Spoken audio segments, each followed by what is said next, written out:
23 World Cup, and obviously, how much of a disadvantage is the fact that Travis Head, we still don't have a clarity, and Marnus Labuschagne, they might make it to the we are hearing reports.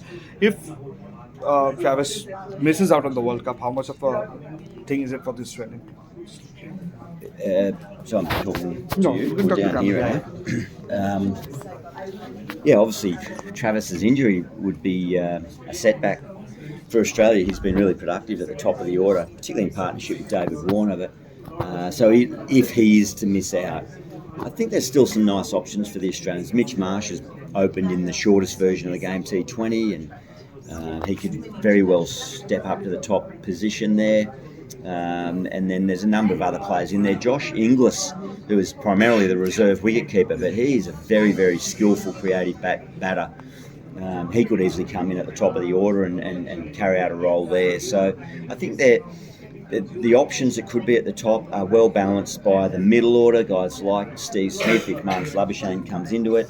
Hopefully, for Australia's sake, Glenn Maxwell is fit and firing.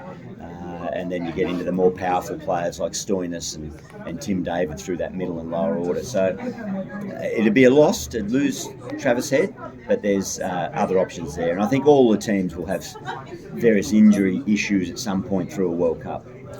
And what are your thoughts about the opportunity that Australia gets with the three ODIs that they play, right for the World Cup? Do you think that gives them enough preparation and understanding of the conditions and how it will be, or do you think that since they're not playing at the venues that will host the World Cup, so it's like what is the thing?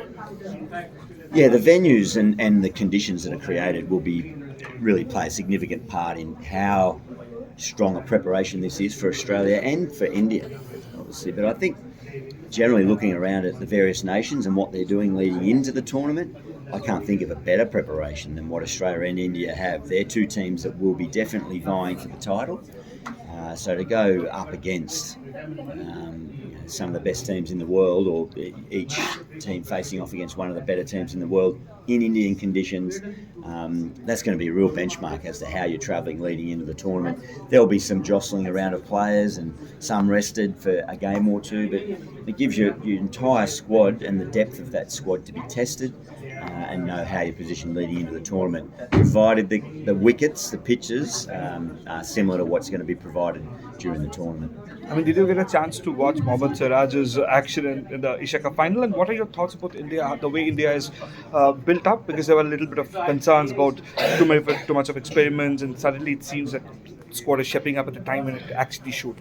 I think all the squads have been playing with somewhat of a either depleted or changed lineup. Not many teams through this phase, a month out of the World Cup, have been playing their full strength team every game. It's just the workload. It's just an opportunity for players to get little niggles tidied up.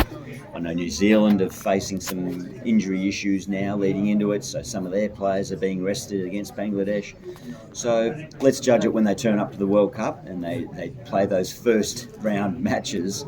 That's when we'll see them trying to put out their best teams. So India, I think they always come into, particularly a home World Cup, they'll come in as one of the favourite teams, one of the most feared teams.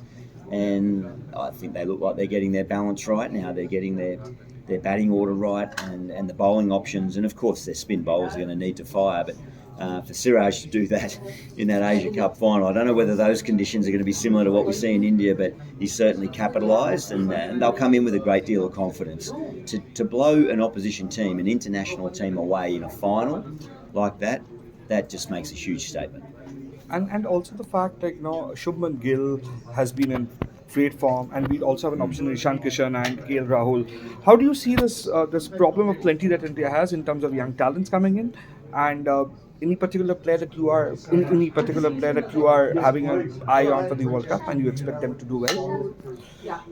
I think Shubman Gill, everything he's done at international level in every format just continues to amaze. So I think he could possibly be one of the standout players in this tournament.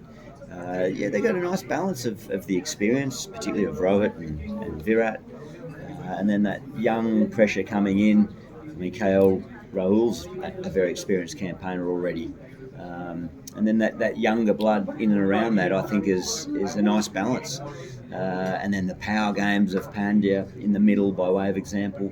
So there's a talented squad there. I think just the big thing, and I know it's hard to do in India, is the expectation on them. If they can find a way, like they did in 2011, to just not let that expectation swamp them and overshadow everything.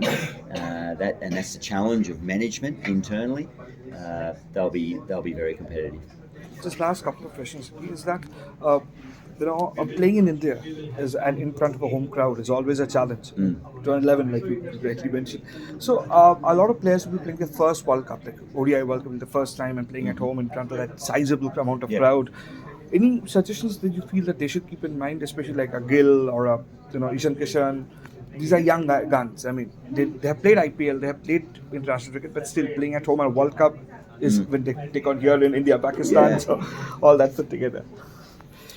I can't claim to know what it's like to be an Indian playing in front of Indians. I can't claim to know that. It's always intriguing. If I was the Indian hierarchy, I'd be tapping into guys like Sachin and MS to come in and spend time with the group if they were available, and try to pass on all those experiences. Guys like Yuvraj, who had so much going on in his life leading into that tournament in 2011. I'd be trying to get them in and speak about that experience, speak openly about it. Obviously, Virat was there without being a feature member of that team at that time. So, yeah, I think I'll be drawing on that experience from that home World Cup that they were victorious and finding out how they dealt with it. Because if you can keep that external noise quiet, that allows you to play your best cricket.